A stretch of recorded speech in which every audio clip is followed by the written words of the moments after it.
मुफ्ती Tariq Masood special. हमें लैलतुल क़द्र में करना क्या है, इसमें कुछ बिदअतें भी फैली हुई हैं। जत्थे बना के मस्जिदों में जाना और इज्तिमाई इबादतें करना, ये तमाम चीज़ें असलाफ़ से साबित नहीं हैं और इनको दीन समझ के करेंगे ये बिदअत हो जाएंगी। सुन्नत से दूर हैं ये सब चीज़ें। इनफरादी इबादत होनी चाहिए। नमाज का कोई अलग से मखसूस तरीक़ा साबित नहीं है लैलतुल क़द्र की रात में। जो तरीक़े से आम आप नमाज़ें पढ़ रहे हैं वही उसी तरीक़े से, ये नहीं कि पहली रकत में ये सूरत, दूसरी में ये सूरत। ये तमाम चीज़ें लोगों में फैली हुई हैं, ये बिदअत है, इनका हकीकत से सुन्नत से कोई ताल्लुक़ नहीं है। तिलावत करें, दुआएं मांगें और तहज्जुद की नमाज़ पढ़ें। जितने नवाफिल अल्लाह आपको तौफ़ीक देता है, आप जैसे आम मामूल है नवाफिल पढ़ने का, इसी तरह पढ़ें। और बेहतर है घर में इबादत करें।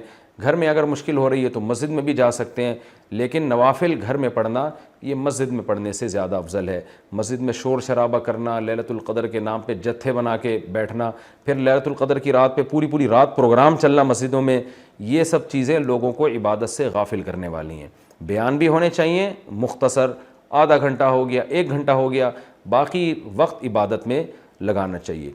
दूसरी बात यह कि इतनी कसरत से इबादत करना कि आपका दिमाग ही ख़राब होना शुरू हो जाए, नींद से हालत ख़राब हो जाए, तो ये भी ठीक नहीं है। कुछ देर आराम भी करना चाहिए ताकि जितनी इबादत हो वो तबीयत में निशात के साथ और फ्रेशनेस के साथ हो, आप उसमें टेंशन में ना आ रहे हो। और एक अहम बात ये भी है कि असल इबादत गुनाह छोड़ना है। आप सल्लल्लाहु अलैहि वसल्लम ने लैलतुल क़द्र में हमें जो दुआ सिखाई है, उस दुआ का मफ़हूम भी यही है। सही हदीस में दुआ आती है कि लैलतुल क़द्र में ये दुआ मांगो, अल्लाहुम्मा इन्नका अफ़ुव्वुन तुहिब्बुल अफ़्व फ़अफ़ु अन्ना। ए अल्लाह तो सरापा मुआफ़ी है, मुआफ़ी को पसंद करता है, हमारे गुनाहों को माफ़ कर दे। तो इससे पता चलता है कि लैलतुल क़द्र में नबी हमें ये सिखा रहे हैं, ये समझा रहे हैं कि गुनाहों से तौबा करनी है, माफ़ी मांगनी है। ज़ाहिर है जिस जुर्म से माफ़ी मांगी जाती है तो इसी बेस पे मांगी जाती है ना कि आइंदा आप छोड़ने का अहद कर रहे हो। आपने किसी का दिल दुखाया, किसी को टेंशन दी, अब आप उससे सॉरी कर रहे हैं, वो कहता है ठीक है आइंदा टेंशन नहीं देना। आप कहते हैं दूंगा तो मैं आइंदा भी तुम्हें टेंशन, तो वो कहेगा फिर ये तो माफ़ी नहीं, ये तो माफ़ी के नाम पे मजाक हो गया भाई। तो नबी जो हमें दुआ सिखा रहे हैं उसमें असल बता रहे हैं कि लैलतुल क़द्र की रात में अल्लाह से दुआएं मांगकर तौबा करनी है। तो इस रात में आप इबादत करें, अल्लाह से दुआ मांगें। और दुआ क्या मांगें कि अल्लाह जो गुनाह हमारी ज़िंदगी में है उनसे हम तौबा करते हैं और आइंदा हमें उनसे बचने की तौफ़ीक़ अता फ़रमा। गुनाह क्या है? नमाज़ों का क़ज़ा करना, दाढ़ी काटना, ख़वातीन का बेपर्दगी करना और सूद लेना, बहनों की विरासत ना देना, और जानदार की जो तस्वीरें आजकल लोगों ने घरों में डेकोरेशन के तौर पर तस्वीरें लगाई हुई होती हैं, ये सब नाजायज़ हैं। आप सल्लल्लाहु अलैहि वसल्लम ने फरमाया इन्ना मिन अशद्दिन्नासी अज़ाबन यौमल क़ियामतिल मुसव्विरून, कि सबसे सख्त तरीन अज़ाब क़यामत के दिन तस्वीर बनाने वाले को होगा।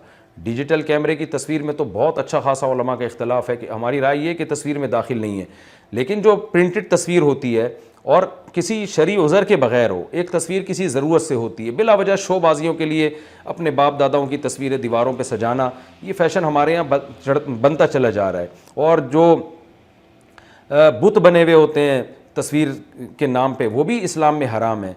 तो इन सब चीज़ों से हमें लैलतुल क़द्र में तौबा करनी है। शराब से, ज़िना से, बदनज़री से, वालिदैन की नाफरमानी से, रिश्तेदारी तोड़ने से। आप सल्लल्लाहु अलैहि वसल्लम ने फरमाया जो खूनी रिश्तों को तोड़ता है वो जन्नत में दाखिल नहीं होगा। लैलतुल क़द्र की रात में आप अपने खूनी रिश्तों को मना लें। इस रात में आप अगर रिश्ते को जोड़ेंगे, इसका सवाब कई गुना ज़्यादा मिलेगा, इसकी बरकतें बहुत ज़्यादा होंगी।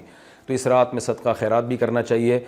और इन तमाम जराइम से, नमाज छोड़ने का गुनाह, सूद का गुनाह, विरासत खाने का गुनाह, जो भी नाप तोल में कमी का गुनाह, आप अगर किसी इदारे में जॉब करते हैं, आप तनख्वाह पूरी ले रहे हैं मगर आप काम में डंडी मार रहे हैं, ये ख़यानत है जिससे कुरान ने रोका है। ये भी एक जुर्म है, इस जुर्म से भी हमने इस रात में तौबा करनी है। अगर कोई किराएदार मालिक मकान के घर को अमानत के तौर पे इस्तेमाल नहीं करता, ये भी अमानत में ख़यानत है। और अगर मालिक मकान किराएदार को तंग करता है या किराएदार मालिक मकान को टाइम पे किराया नहीं देता, ये भी जुर्म है जिसको कुरान बयान करता है अमानत में ख़यानत। तो जहाँ भी दो आदमियों का मामला हो रहा है और उसमें आप डंडी मार रहे हैं, ये बहुत बड़ा जुर्म है। कुरान में अहले जन्नत की ये सिफ़ात बयान नहीं की गई हैं। तो अखलाक को अपने दुरुस्त करना। आप सल्लल्लाहु अलैहि वसल्लम ने फरमाया मुनाफिक की 3 निशानियाँ हैं, बात करता है, झूठ बोलता है, अमानत दी जाए तो ख़यानत करता है, और जब किसी से बहस मुबाहिसा करता है तो गालम गलोच पे आ जाता है। आज देखें दफ्तरों में क्या हाल है, बात बात पे गालियाँ, ज़रा सी कोई मसला होता है फोश गालियाँ निकालना शुरू कर देते हैं। तो ये तमाम चीज़ें ऐसी हैं जिनसे हमें इस रात में توبہ کرنی ہے۔ اللہ تعالیٰ سے دعا ہے کہ لیلۃ القدر کی رات اللہ ہم سب کے لیے خیر اور برکت والی بنائے، اور اس رات میں ہمیں عبادت کی توفیق عطا فرمائے، اور اس رات میں ہمیں گناہوں سے سچی توبہ کی توفیق عطا فرمائے۔ وما علینا الا البلاغ۔